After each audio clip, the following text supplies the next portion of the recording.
Kindred by Octavia Butler. Octavia Butler was a renowned African-American author who received a MacArthur Genius Grant for her body of work. Born in Pasadena in 1947, she was raised by her mother and her grandmother. She was the author of several award-winning novels, and those books made her being acclaimed for her lean prose, strong protagonists, and social observations in stories that range from the distant past to the far future. Although the MacArthur Grant made her life easier financially, her works were not in commercial demand. She struggles for decades when her dystopian novels, which were exploring themes of blank injustice, global warming, women's rights, and political disparity, did not meet the likes of the people and the likes of her readers. During those years of scarcity, and during those years of limited success and obscurity, Octavia Butler wanted to work on different jobs, such as telemarketer, potato chip inspector, and dishwasher, among other jobs. She passed away on February 24, 2006, and at the time of her death, an interest in her books was beginning to rise, despite the obscurity. In recent years, the sales of her books have experienced a big increase due to the issues that she addresses in her Afrofuturistic and feminist novels and short fiction. And all these novels have become more relevant. Nowadays, her work is now taught in over 200 colleges and universities nationwide. This book, Kindred, begins and ends in mystery. On June 9, 1976, her 26-birthday protagonist, called Edana Franklin, is overcome by nausea while moving with her white husband, Kevin, into a new house in the Los Angeles suburbs. Suddenly and abruptly, she finds herself kneeling on a riverbank. She hears a child screaming and she runs into the river to save him. She performs artificial respiration, and as the boy, named Rufus, begins breathing, she looks up into the rifle barrel.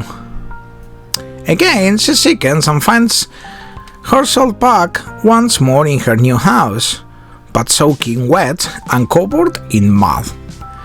It was not a hallucination. She has actually been transported both physically and psychically.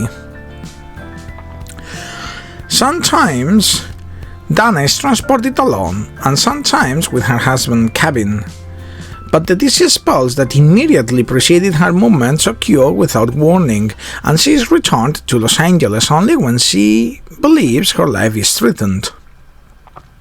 The second time this happens, Dana discovers that she is moving not simply through space, but also into past, as well as to the Maryland plantation of a slave owner who is her own distant ancestor. Dana's involuntary trips to the past, like convulsive memories dislocating her in time, occupy only a few times or hours of her life in 1976. But her stay in the alternative time is stretched as she lives out an imposed remembrance of things past.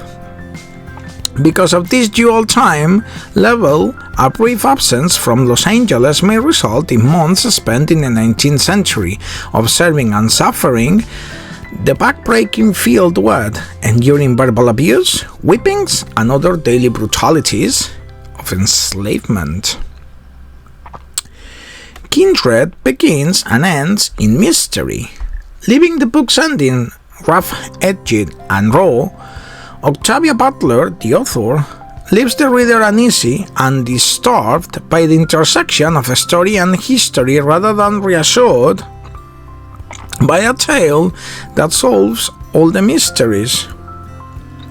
Kindred has deep levels as a central text in the exploration of the webs of power and affection in human relationships, of the ethical imperative and the emotional price of empathy, of the difficult struggle to move beyond alienation to connection.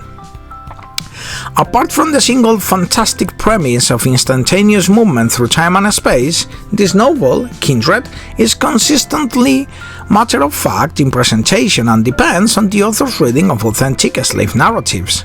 Octavia Butler, the author, has insisted that the book should be read as a grim fantasy, not as a science fiction, since there is no science in it. When Kindred first appeared in 1979, no one had thought of realism. And when this book first appeared, no one had thought of using the fictional conventions of the time travel to transport a modern African-American person to an antebellum plantation. Time-traveling narratives are always replete with paradoxical questions. If you travel back a century and killed your own great-great-grandfather, can yourself ever be born? Is it as possible for the future to influence the past as it is for the past to save the future? Thanks for watching.